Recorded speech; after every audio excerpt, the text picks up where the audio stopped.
All right. All right. Thank you, Rita. If you want to go ahead and start again with, tell us a little bit about yourself and your background. Okay, my name is Rita Chandler. My parents owned Shorty's Bar I was 6 months old when we moved to the first bar, and then later on they built a new bar, and I was going on 5 years old. I started first grade out of that Shorty's.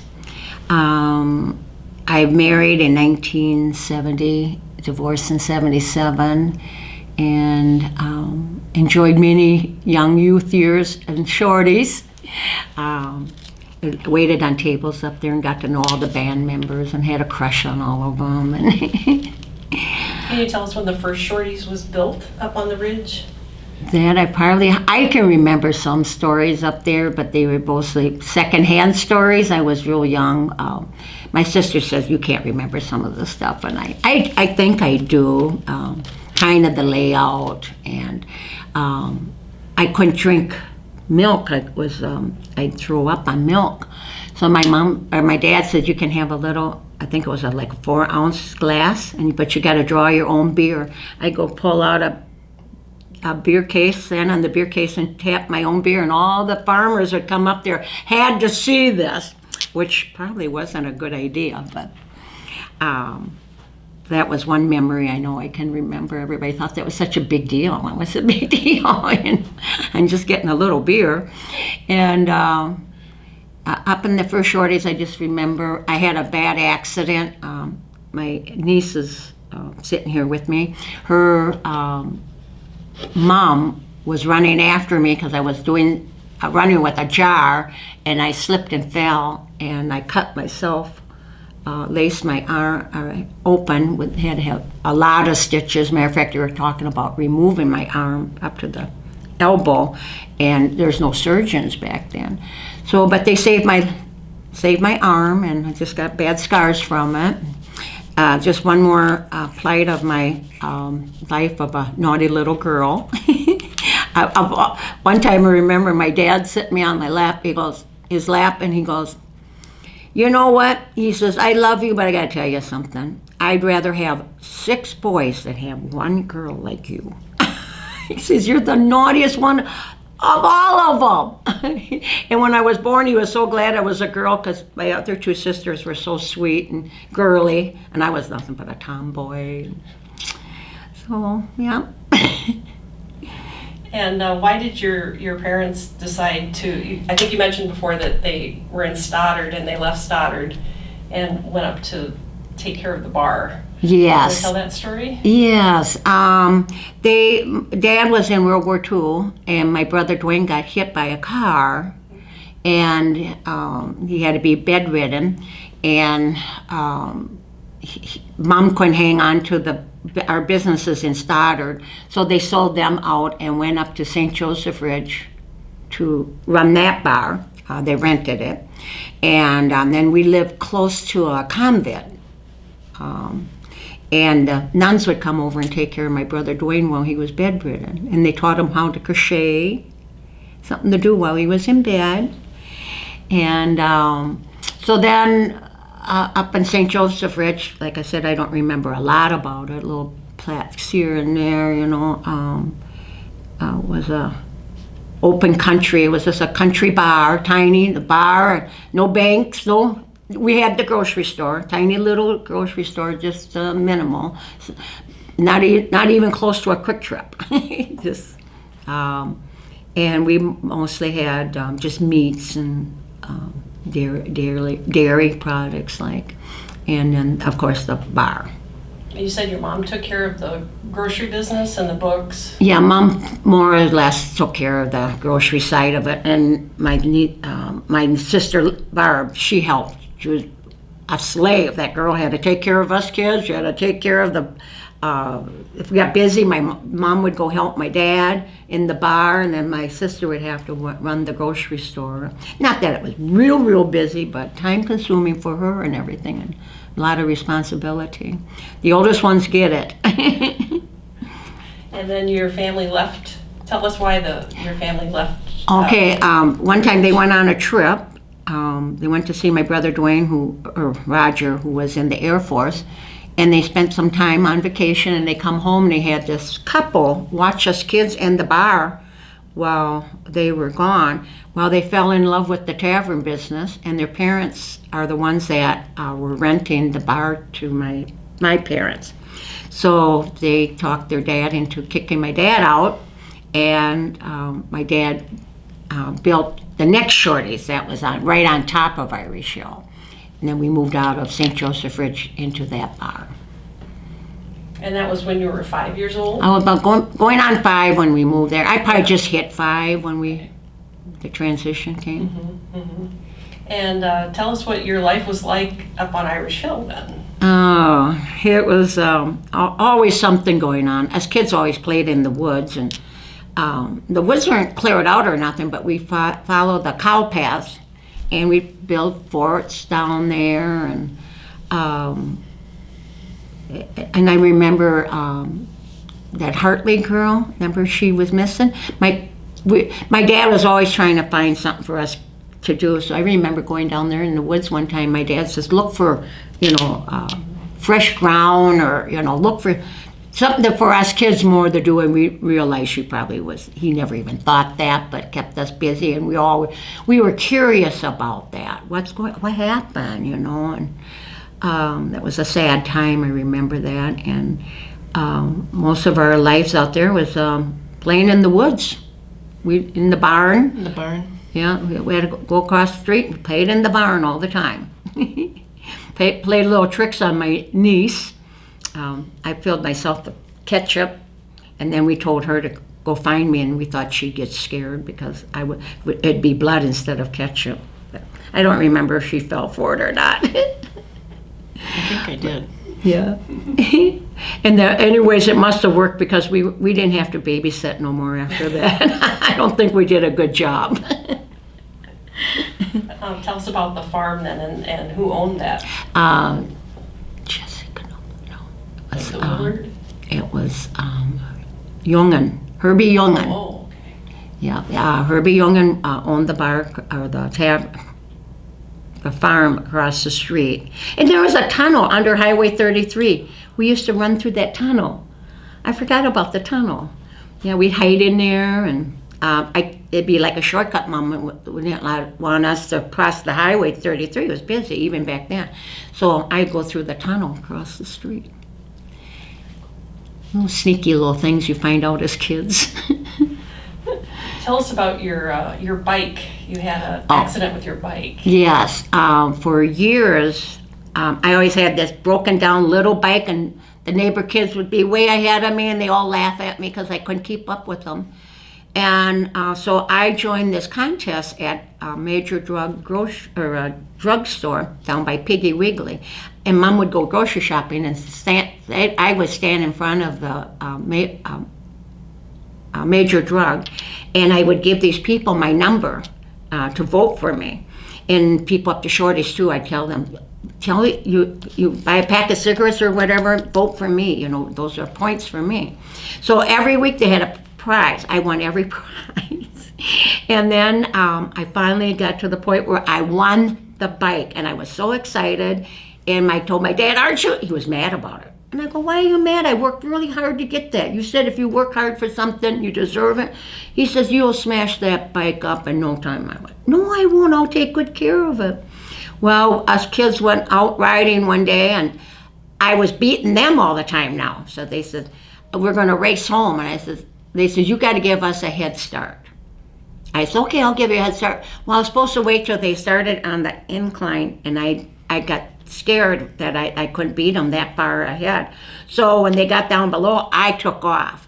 Well, they wouldn't let me pass, so I slammed on my front brake and went over tea kettle and dragged my face all the way down the pavement. And it was a one-lane road at that time. And of course, you hit the gravel, and that road was just dirt itself, So my brother picks me up, thought my eye was gone. We're all looking for my eye. And then we finally decided my eye is there. So they took me home. My mom almost fainted. She couldn't even get off the couch. So then I had to go tell my dad, and he was mad, of course. So off to the hospital I went, and I still have trouble with my right eye. How old were you when all of this happened? I was in 6th or 7th grade. I would have been 7? No, 11 or 12? Yeah, 12. I'll bet you I was 12, 11, 12. So, Tell us some of the chores that you had at home. chores? Well, all of us kids had certain chores, like you had to clean all the ashtrays before we went to school and wash all the beer glasses, have them drained, and then we'd get on the school bus. And the boys would have to fill the coolers with beer, so the beer would be cold by the time customers would come. And then after school, we had the same chores, basically. We had to refill everything, wash everything. At the new shorties, I was too young at the other shorties. I suppose they did it then too, but we peeled like 100 pounds of potatoes in one night, my sister and my brother and I. Just sit there and peel potatoes, and then you'd wash them up, and then you had to run them down in the basement, and then you push them through the potato slicer, and it make the size of French fries, rewash them again, put them in ice water, and put them in the walk-in cooler. We did this almost every single night. It was unbelievable. We had the best hamburgers and best French fries in town. And I know last time I told you a little bit about my mom and dad go, oh, they're worried about McDonald's. I went, I'll go down there. Now I had to be of age to drive, so I must have been like 17 maybe. I'll go down there and have a hamburger. So I went down there and hamburger, and I went, you have nothing to worry about. That is the worst hamburger. That's a sorry story for a hamburger. That hamburger is terrible. Well, they're pretty big now. Tell us about the meat where your mom insisted it come from. Okay, Herbie Bridle. Herbie Bridle had a meat market, and he had the best meat in town, the best bologna, the best sausage. You want good meat, you went to Herbie Bridle, or Leonard Bridle. Herbie's the son. And my mom would order her hamburger for the bar. It had to be 80% so much and 20%, I suppose it was 80 hamburger and 20 fat, I'm guessing. She had a remedy for this hamburger. And it was the best hamburger. We always wonder if it was the hamburger or the pan. The pan was seasoned, without a doubt, because we finally had to buy a new one. And everybody says the hamburgers aren't quite as good as they used to be. Maybe it is the pan. But then Leonard Bridle's out of business too, so. They were thick, probably. Yeah, they're always a third quarter inch, or third. Third pound. Third pound. So they're always thick way back then. We didn't serve those little quarter pounders. And bread instead of buns. Yeah, we had bread. That's a buttered good bread. point. Yeah. French fry tray, where you get a whole lot of French fries. And some people got into even putting vinegar on them. I guess I see that one. Why wreck a good thing? What other, what brands of beer was sold at Shorty's? Brands of beer. Well, Peerless was at the old Shorty's, and going into the new Shorty's, Peerless, I think, was the most popular. Then Blatz, Pabst Blue Ribbon, Old Style. They had the Export. We called it the Green Devil. There was another name for it too, because it was stronger. Well, everybody used to say that it was stronger beer, and so that's mostly and then when that was another chore of ours, we had to separate those beer bottles. Export went in export cases, and Old Style had to go in Old Style case, blasting going on and on. You couldn't mix them up. So down the years later, they did allow it, and just figured it just was a hand wash, But there were certain beers like Old Style and Export were too tall. They had to have their own case. And tell us about so the empties were thrown in a chute, you said? Yep. Upstairs where the bartenders would throw the beer down, and my uncle designed it was made out of like chicken wire, sort of, stronger than that, smaller, and he framed it in, and then it would fall on that one to slow the process up of the, then it'd go down to the next one, slow it. So the idea was it slowly would fall onto the bottles that were there already. And it was a great big round thing. It had a motor on it, and it would rotate constantly. Then my brother and I, Al and I, it's the only ones I remember working that one. Him and I always had to empty that. In glass, they got broke. I mean, you worked in glass. And before that one, we had one, the same idea, except it just went into a big square bin. But the new one was a round one with a motor on it, and constantly would turn. Did you ever have beer kegs, or was it always? Well, we had kegs, yes. What was on tap? Do you remember? I know Old Style, Blatz, Peerless. It's the ones I can remember. Might be more, but yeah. Did you remember any other kind of food that was served at all? We got into chicken. Oh, the chicken was good too. My mom was a good cook, and when she did something, she wanted it right. So they had a small menu, but what we had was good. And she was kind of going out there a little bit more, like ham sandwiches, grilled cheese sandwiches, but all hers always had to be something special, something a little bit different than others. Like she would put a different kind of cheese on there, plus your Velveeta. There had to be a little bit more to it. Do you remember where the chickens came from? Or? No, I think they were just delivered like they are nowadays. Sure. Yeah, I don't think we got them from the farmers or nothing like that. And the bread, did she have special bread that she was supplied with? No, I think that got, believe it or not, I can still remember the Sunbeam truck coming to the tavern. For how many years, I don't know how they did it. I'm assuming Mom probably down the road had to even do that herself.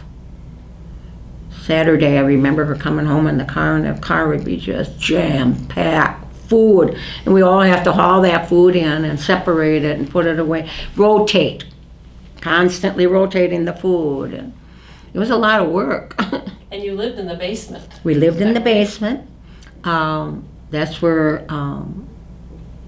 the bands, when they were underage, they play up to Shorty's, and somebody always alerted my mom that the cops are on the way, and get down in the basement, all underage people in the basement. So everybody run in the basement. And then one time Linda Shannon, he ran down there with everybody. He said, what I'm doing down here, I'm of age. He was funny. And and the basement was our main, it was our house. Mm-hmm. You want to tell us some stories about you and your escapades at home? Oh, well, let's see. Which ones are legal to tell? No. Well, my brother and I, we dream up things all the time. We didn't have computers and all that, so it was our imaginary mind, and we played cowboy and Indians, mostly, and Army. We played Army. I always had a cowboy outfit. I was a cowgirl from little on, still am, love cowboy hats, and my brother always was in the Army. We played that. I don't know if you got involved in some of them. Sometimes I got kind of rough, those games.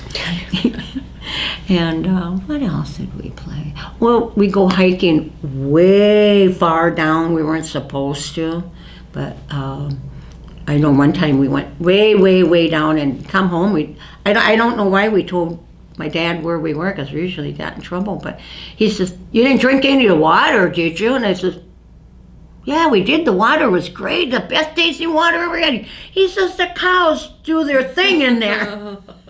I don't know if he was pulling our legs, but we didn't drink the water after that. So, yeah, that's some of the, and we go over to a lot of times we go over to the farmers. We like their houses better than ours. And so one time we switched chores. We went and did the farm chores. They came over and did the bar chores. And we never switched again. They didn't like, I didn't. The only thing I liked was I got to feed the calves and the little babies. But when you had to lift up those bales of hay and whatnot, all of a sudden I didn't mind lifting a case of beer.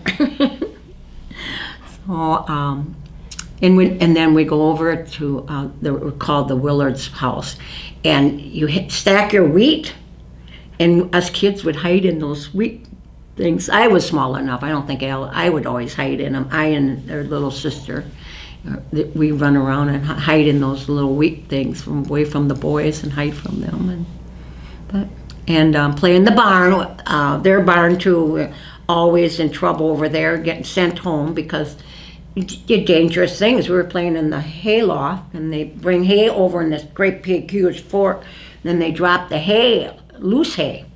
And us kids think that'd be funny to have that dumped on us, or we would have got smothered to death. It's lucky Willard seen us and sent us home again. You raised rabbits, and you said We you had raised other pets. rabbits, yeah. One day, Al and I were just so proud because we had rabbits and we had to build more cages. So we got sent away to Mom. We probably should have known something was up when we got sent with our mother because she didn't want us to go shopping with her because we always were into trouble. And so we come home and we had supper, and of course Al and I went out to feed our rabbits. There seems to be some rabbits missing. Oh, we gave some away and whatnot, you know. We ate supper and I wouldn't eat supper. I got sent to bed without supper. That was our rabbits. So I didn't eat them. I didn't give in either. Now, I love rabbit, but Did you have any other pets at all? Or? I had dogs, cats, fox, raccoon, to name a few. My mom had Spitz dogs, they call them like the Eskimo-looking dog, and she raised them for puppies. Oh, that was fun when they were little puppies. And that was Maggie and Jigs. And then cats, I was always taking somebody's cat in. When I go to bed, I'd have a cat with me. Mom goes, "Where'd you get this cat?" Just walking around outside, I just grabbed it and took it in the house. So, I guess my fox was a real cool, but we finally just let him go. We sure he was wild. He could figure it out in the wild. But the raccoon, we donated him to the Myrick Park, and he had a good home there. So Tell us about family holidays and what was that like? that was chaotic. Mom would invite anybody that didn't have a home, they come to our house, and we'd have it in the bar, and we have tables and tables set up for people to join us in Thanksgiving, Easter, Christmas, whatever it was. And my mom would be up at 5 in the morning cooking until all day long. And I'm not kidding you, it was unbelievable. And she starts the night before. And that better back up. She'd be cooking the night before, all this thick stuff you can make ahead. And then at midnight, at Christmas, we have to go to midnight mass. She'd come home, finish up some stuff, and go to bed for a few hours, and then get up and start working again at 5 in the morning, preparing all this food, all these people, turkeys after turkeys. And Christmas was unbelievable. We hardly ever got presents or new clothes. And at Christmas time, she must not had a good Christmas because she went all out for Christmas. Under that tree wasn't it? Oh my God. Packages, just galore. It was just crazy. And I've never seen it since. I don't see any family do that. I mean, there's gifts, but not like this. This was unbelievable. Tell us about your, what you do know about your mom's upbringing. I know she was born in Gregory, South Dakota, and then she went to Westbrook, Minnesota. Or did she go to college first? I'm not sure about this, but she went to college and was a nanny in Minneapolis. And then that's where she met my father. And he was in the Army, and they met there. And he first dated her sister, and then somehow they broke up. He used to deliver milk or something, didn't he? He worked for the dairy, and he delivered milk. I do remember him delivering milk. But that's how he met Mom? That's what I thought. Oh, I can't clarify that. I don't know. What was she going to college to do or to study? I think she was going to be a secretary. Yeah, I'm pretty sure of that. She wrote a lot of essays. We have an essay that she wrote. It's very interesting to read it now. From back then, that's what I told Linda, doing a scrapbook, and I said, these letters, not my speeches I made in college, don't mean nothing much now. So they don't mean much now, but you wait. Like, I don't have children, but my great nieces and nephews, their kids will go. They won't believe these stories that we did all this. So I said, don't throw these speeches away. I think they should be handed down in the archives, because it's just not important now. But just reading my mother's, it is important. So. And tell us how you got to school then every day. And when I up on top of the Irish Hill, the Willards. Well, first we carpooled. Well, that didn't work out so good. So the Willards just said we'll drive all the time, and then you just pay us, So all of us kids, I mean, unbelievable. There'd be like 8 of us kids all in one car. Off to school we go, and I think they had Fred, Jerome, and then. Yeah, there'd be 8, 9 of us in the car. No seat belts. No car seats. Well, that we have been too old for car seats. But yeah, we piled in one car and off to school we go on. And if you were naughty at school and you had to stay over, oh my Lord, that was unbelievable punishment. You just did not get in trouble in school because nobody come and get you. I remember sitting there one time. I did get in trouble. I sat on the outside steps of the school, and it was dark before they come and got me. I didn't get in trouble for a long time after that. And you went to did everybody go to Blessed Sacrament? Yep. Okay. Yes. Well, the 3 oldest, Barb, Dwayne, Roger, started in school in St. Joseph Ridge. Mm-hmm. And then they went to Aquinas, all of them except me. I went 1 year, and then I went to West Salem. And we all went to Catholic school and Blessed Sacrament. I'm sure they all went to Blessed Sacrament. Just kept on going right down the train. Yeah. Let's talk about some of those bands that came to Shorty's. Do you just always remember music at Shorty's? Always big. My favorite bands probably was the first bands I think I played up there was Marv Blehoff, and they were always, to this day, they were my favorite. They weren't just singers; they were show people. The bar would be so packed. Guys lifted girls up on their shoulders, and my brother has movies of the car lot. Just the cars are just scrunched in. You couldn't get out. Once you were there, unless you were the last one. And now you would never get away with what we did then, but people from all over would drive to see them. They still, to the day, all the bands were up there, they drew the biggest crowd ever. And then later on, of course, they get older, and then they started trying to make it big. They recorded records and whatnot. And so they were gone a lot. So then we started booking more rock and roll. Jack Brubeck was one of my favorites. Oh, he was like them, very big entertainer, not just a singer. And he was the shyest man you would ever meet. He was real meek and hardly would say anything, but you get him on stage, wow, he just explode. And then of course you got those rock and roll bands, and then you get a phase of like the Johnny and the Shy Guys, and then it was Sonny and Guys, and all those kind of bands, and John Shane Melodies. Oh, there was lots of bands, and then later on there was the Lads. That was more hard rock. Oh, I even didn't like that kind of music. I still don't. I like our old music. I remember somebody, must have been one of your brothers, out in the parking lot directing cars. Yeah. Yep. Yeah, I've been Roger. Yeah, trying to get people to park right, but it was definitely a lost cause. Tell us about the stage then. You said, well, there was a fire. Maybe we should talk about the fire first. You want to talk about the fire? Sure. Okay. We were in bed. I was sleeping. My mom was still awake. I don't know what she was doing. She knitted, might have been knitting.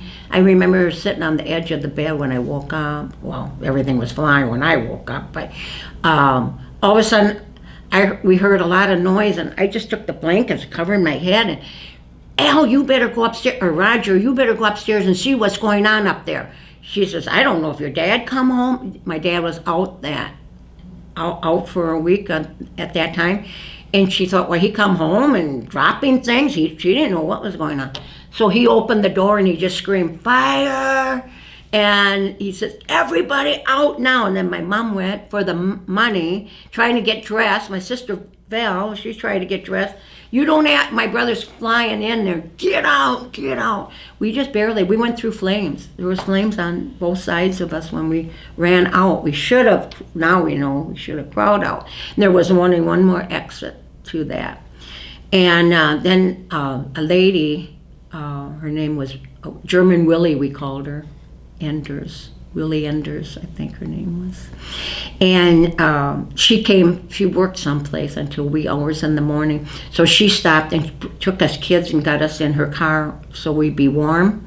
Then Al and I, my brother, we got talking and we went, the dogs are in the basement, locked up in the laundry room. So my brother and I came up with this scheme that we'd get out and go by the window, the basement window, and he would lower me into the basement. And I would grab the dogs and get them to him. Well, a fireman stopped us before we got even very close, so we got stopped in our tracks with that one. We lost everything. My dad had to rebuild. I remember people saying, "Oh, you'll never survive. You just should call it quits and stuff." My dad says, "I ain't calling it quits." So he did. He made it. He rebuilt. At that time, I was telling you, we don't get very many new clothes all the time. And that was what holiday was coming up, Easter. We had our Easter outfits, and they got all waterlogged with the fire. So we wore these beautiful big hats at that time. We lost all our Easter outfits. That's one Easter we didn't get them replaced.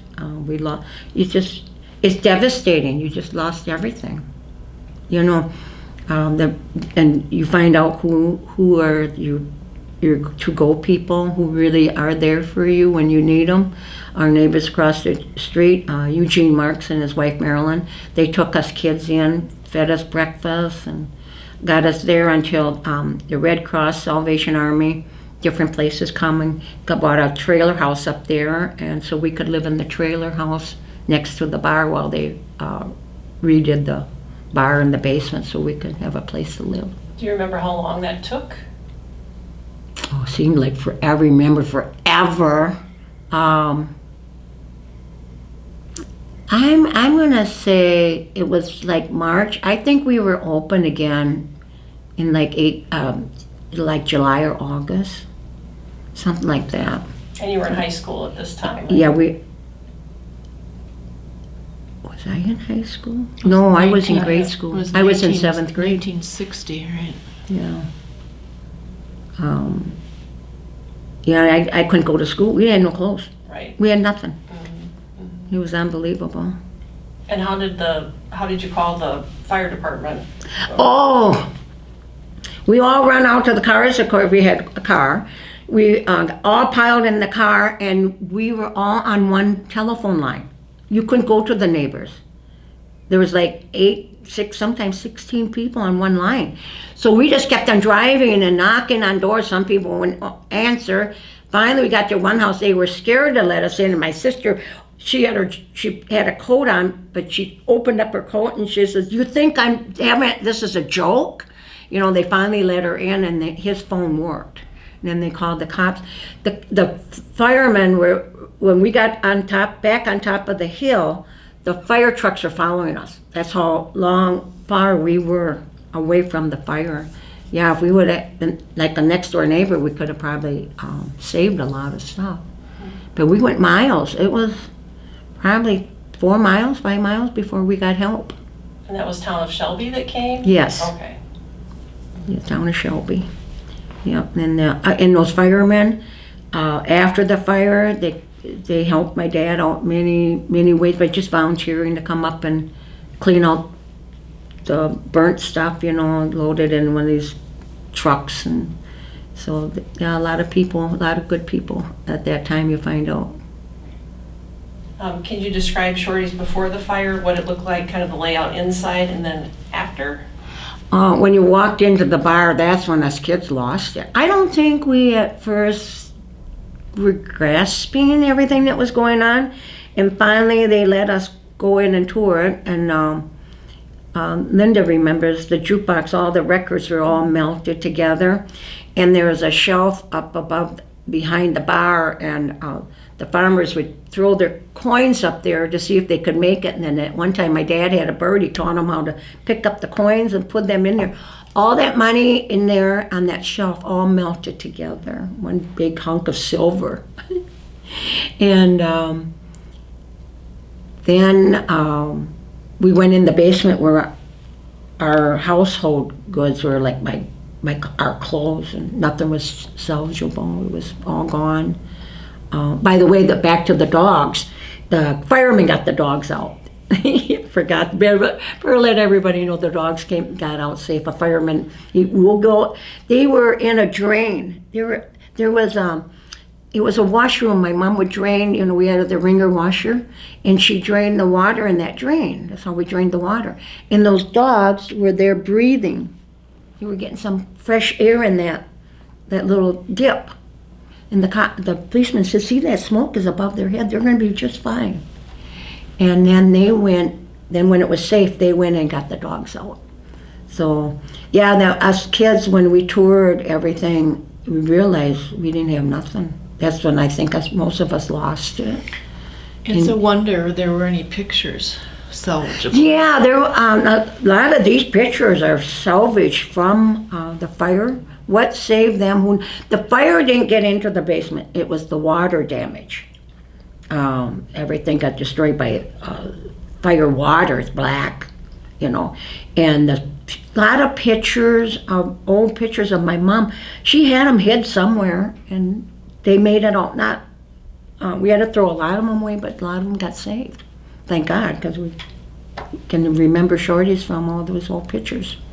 Do we know what the cause was of the fire at all? They think, well, this isn't the new Shorties. Oh, did we have a picture of the new Shorties? I don't think so. Not on the inside. I was sure. No. Okay, there was a ledge going in from the main bar over into another room, and there was a big neon sign up there. They think what happened was somehow that just came loose, fell, because we heard a big thump to start out with. And then they think the sparks, the potato chips and all that were down below, and they think the sparks got in there and just kept on escalating. So that's the best I know. And then tell us about Lindy Shannon. Lindy Shannon was a very dear friend of my mom's. He was a DJ. I call him a disc jockey to my nieces. They thought that was funny. I never heard anybody call a DJ a disc jockey, but that's what he was. And he also booked bands. And my mom would book a lot of her bands from him. And he would go even out of the area and book bands into her place. So we have a variety of music. And we had a band he brought in called the Dynasties. And he rented a limousine. So when they played the first night up to Shorty's, we all had to stand outside. Yay! They were dressed like the Dynasties, or not the Dynasties, the Beatles. They were called the Dynasties. They were dressed like the Beatles. And they got up on stage and we were all screaming and making a thing out of it. So Lindy just became a figure of Shorty's. He was up there almost all the time escorting different band members as the adult. He promised the parents he would watch out for their kids, you know. We all tried, even I was their age, I was underage, but my mom told me that they cannot drink, you know, no funny stuff. So they were watched out for. Did they pull shenanigans? I'm positive. But that was their start. That's what they wanted to do. And parents can't go to a bar every night with their band dreaming kids, you know. But Lindy took all those kids under his wings, and my mom did too. And they wanted them kids to make it big. So. And she fed them and. Oh yeah, for them. And if they had not the underage kids, but even the regular customers, they had too much to drink. My mom would make them stay overnight on the couch or whatever. But you can't give me your keys. And band members, they go ahead, tell Elsie Winch. She was our cook for 30 years. I mean, forever. Elsie had make them a hamburger or French fries, whatever they need to fuel their body. And everybody always loved Elsie, and the band members included. And so yeah, sometimes there wouldn't be a cook there. The band members go in the walk-in cooler, grab a ham or whatever is in there, and start slicing away, making me hungry. So yeah, Lindy and my ma did a lot for that era, and Lindy still lives on with all this. So it's really neat to see that. And when did your mom add on to the bar? You said the Shorties. She Yes. made that bigger. Was that after the fire? Yeah, it was after the fire. Okay. Yeah, she decided, it was quite a ways after the fire. Okay. That's when bands and Shorties was the it place. Well, after she built on, Shorties wasn't so popular anymore. They started going to other bars, you know, down on 3rd Street. The Varsity opened, more competition. So Shorty started going to the wayside a little bit. Business was dropping off. And so she increased seating for eating, or the bar area, or the band area, or all of them? Well, before they auditioned, the band was in this is a pretty small bar, Yeah. you know. And the band stage took up quite a bit. So then that opened up that area, and you ate wherever you wanted to. You know, it's not like nowadays you have a dining room and all that. It wasn't sectioned off like that. And then you go through the new part, add-on, and then that's where the new stage was. That was really big. And then you could watch the band in there or in the old partition. Were there special events too, like weddings or receptions or? Okay, I had my wedding reception up there. Not too much of that.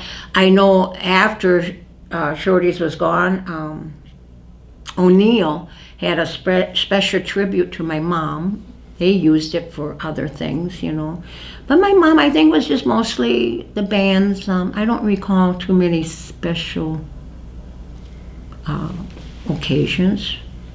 Can't think of any No anyway. groups that rented it out or? No, I don't remember that. And weren't there polka bands that played in the beginning? You mentioned that before, and I'm wondering if I'm missing something. Seemed like there were, but maybe I'm wrong. I don't think so. We never got into the polka bands. Up on the old Shorties, maybe a little bit. Sylvester Liebel would come in with his concertina and just sit down and play, you know.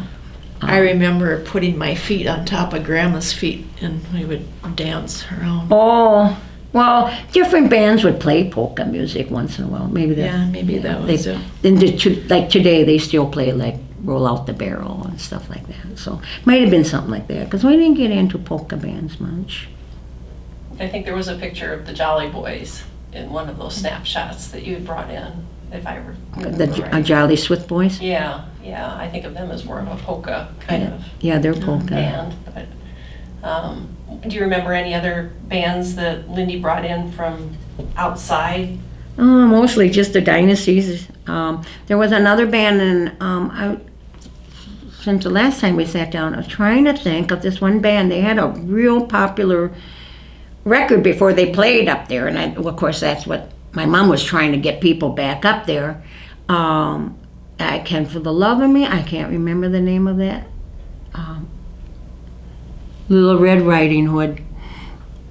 That was the name of the song, and it went big time. It did. Yeah, and that band, whoever that band is, played that. How did that happen? Thank you. Little Red Riding Hood. So, Is there anything else you remember about Shorty's that you want to share? No. Not a whole lot. It was a different upbringing than most kids have it. You know. Grandma liked to dance with the crowd. Yeah, Grandma go down. She'd take the money at the table door, buck I think it was, whatever, and then she'd go out and dance with the customers. One time she had this spit dog. This is, I don't know how old I was then, real young, and that she was out doing the polka with some guy, and that dog went and bit him, the guy in the leg. I do remember that. I don't think she got sued. We didn't sue back then. We weren't sue happy. But, I know a lot of my high school upbringing. I would be upstairs waiting on tables when I should be downstairs studying. And that was neat. I just felt like the queen sometimes when the band members would come out and walk me from the bus stop into the bar, little things like that. And I remember that big snowfall we had in 56 or 57? 66. Dad told us to go outside and play. Well, how are we going to play? So Alan, my brother, he's only a couple of years older than me, we come up with this bright idea to jump in the snow banks. So we had to crawl on top of the roof to get out of the snow in the first place. So then we had this big bay window, huge, and my dad is reading the newspaper, and all of a sudden, must be snow. What the heck? He looks, and he come out just screaming at us, can't you guys behave for 5 minutes? I was so little, I couldn't get out of the snowbank. They would have to pull me out. That's how deep that snow was. No, I could have got covered up in the snow. Oh, my dad I give up. But yeah, that little things like that, a little different than most people probably experience in their childhood. Like I got to watch the bands practice all the time. That was it was really neat. You know? And Sundays sound like they were pretty crazy. Yeah, Sundays, that's when all the bands would come up. They just jammed. You know, they didn't play with their original band. They played with this guy and they played with that guy, and then they get a new group going and play for zero. They still tease me about that. We're still playing for nothing, Rita. So but they got fed, and Mom always.